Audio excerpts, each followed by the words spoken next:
Hello student, तो जैसा कि मैंने अपनी पिछली वीडियो में आपको बताया था कि सीबीएसई ने कुछ क्वेश्चंस मतलब अपलोड किए हैं अपनी वेबसाइट पे। तो उन्हीं क्वेश्चंस में से कुछ कार्टून है जो सोर्स बेस्ड क्वेश्चन है यहाँ पे। तो ये कुछ कार्टून जो है आज मैं सॉल्व करा रहा हूँ। ये आपको पूरी बुक में कहीं नहीं मिलेंगे, क्लास 12 की पोर्शंस की बुक में।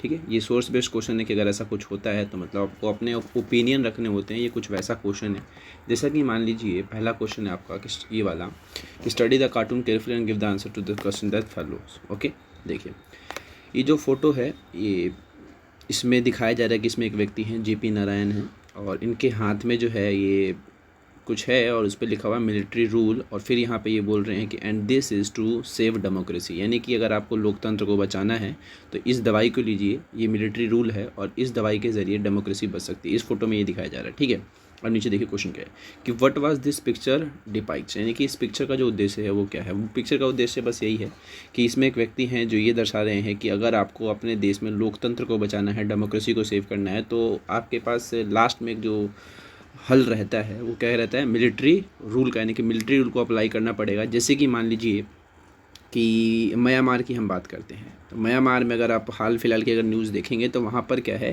कि मिलिट्री रूल को इस्टेब्लिश कर दिया गया है। क्यों? ताकि वहाँ की जो डेमोक्रेसी है उसको सेव किया जा सके। इसके अलावा अगर आपने पाकिस्तान की कहानी पढ़ी होगी तो पाकिस्तान में भी क्या है कि डेमोक्रेसी के नाम पे वहाँ पर सेना शासन करती है, कि मिलिट्री जो है वो रूल करती है। वही क्वेश्चन था, बस घुमा करके यहाँ पर दिया गया है कि अगर आपको अपने देश में किसको बचाना, लोकतंत्र को बचाना है, तो क्या करना पड़ेगा, आपको मिलिट्री रूल को इस्टेब्लिश करना पड़ेगा। तो पहले का तो हो गया ये। उसके बाद है कि how can we save democracy. देखिए, अगर आपको लोकतंत्र को बचाना है तो आप कैसे बचा सकते हैं, उसको पूछा गया है।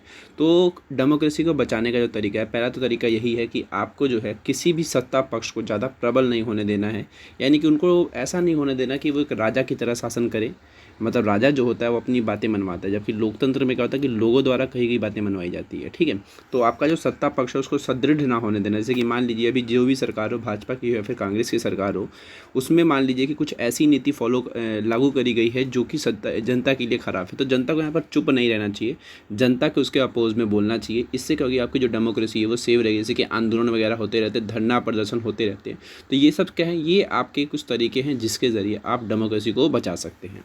ठीक है, थर्ड क्वेश्चन है कि what are the problem face by democratic government. देखिए, जो लोकतांत्रिक सरकार जो होती है वो कौन कौन से प्रॉब्लम फेस करती है। तो इसमें आप कुछ भी लिख सकते हैं। कुछ भी का मतलब जैसे कि मान लीजिए आप लिख सकते हैं इसमें कि जो अपोजिशन लीडर जो होते हैं वो डेमोक्रेटिक गवर्नमेंट के, मतलब जैसे कि अपोजिशन में लीडर, जैसे कि मान लीजिए अभी भाजपा की सरकार है और उस भाजपा की सरकार पे अपोजिशन में कौन है, कांग्रेस है। ठीक है, तो वो क्या करेगी, हमेशा कुछ ना कुछ इशू क्रिएट करेगी जिसकी वजह से इनको गुस्सा है या फिर जो इनको प्रॉब्लम फेस करनी पड़े। इसके अलावा ये भी होता है कि इनकी जो नीतियाँ होती है लोगों को पसंद नहीं आती हैं, तो ये भी एक बहुत बड़ी प्रॉब्लम है।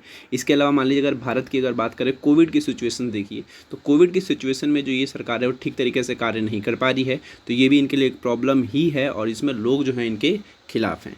ठीक है, फोर्थ क्वेश्चन है आपका कि can military rule and democracy work together, यानी कि अगर आपकी जो मिलिट्री रूल है, यानी कि सेना है और आपका लोकतंत्र है, साथ में मिलकर काम कर सकता है क्या, ये क्वेश्चन पूछा गया है। तो बिल्कुल, इसको आप अपना रीज़न भी लिख सकते हैं। कि रीज़न मैं अपना रीज़न ये देता हूँ कि हाँ बिल्कुल काम कर सकता है। जैसे कि मान लीजिए कोविड की सिचुएशन ऐसी है कि जो आपकी डेमोक्रेटिक गवर्नमेंट जो है वो ठीक तरीके से कार्य नहीं कर पा रही, तो इन लोगों ने क्या किया, मिलिट्री को काम पे लगा दिया है। तो मिलिट्री क्या कर रही है भाई, मिलिट्री क्या कर रही है, दूसरे देशों से जाकर के वही जो ऑक्सीजन है या फिर जो सप्लाई है मेडिसिन वगैरह की, वो लेकर के आ रही है। तो यहाँ पर क्या हो रहा है कि मिलिट्री और डेमोक्रेसी मिलकर दोनों एक तरीके से साथ मिलकर काम कर रहे हैं एक देश को आगे बढ़ाने के लिए। ठीक है, तो ये आपकी पहला कार्टून था। इस कार्टून में मैंने आपको यही समझाया। तो क्या है कि ये क्वेश्चन तो मैंने करा दिया आपको, लेकिन मैं चाहता हूँ कि अगर आप ये मेरी वीडियो देख रहे हैं तो प्लीज़ इस क्वेश्चन को अपनी कॉपी में कीजिए, ये चित्र भी उतार लीजिए। वैसे मैं नीचे पीडीएफ में इसका लिंक दे दूँगा, इससे आप पीडीएफ डाउनलोड कर सकते हैं। ठीक है, और मुझे आप व्हाट्सएप कर सकते हैं इसका आंसर, फिर मैं बताऊंगा कि क्या सही था और क्या गलत था। ठीक है, फिर मिलते हैं अगली वीडियो में। हमारे पास टोटल 5 कार्टून हैं जो कि सीबीएसई ने जारी किए हैं, तो उनमें से एक कार्टून ये था। ठीक है, मिलते हैं फिर अगली वीडियो में। तब तक के लिए आपसे एक गुजारिश है कि आप अपने दोस्तों से ये वीडियो शेयर करें ताकि उनको भी इसका लाभ मिल सके। घर पे खाली बैठने से तो अच्छा है कि कुछ पढ़ लिया जाए। ठीक है।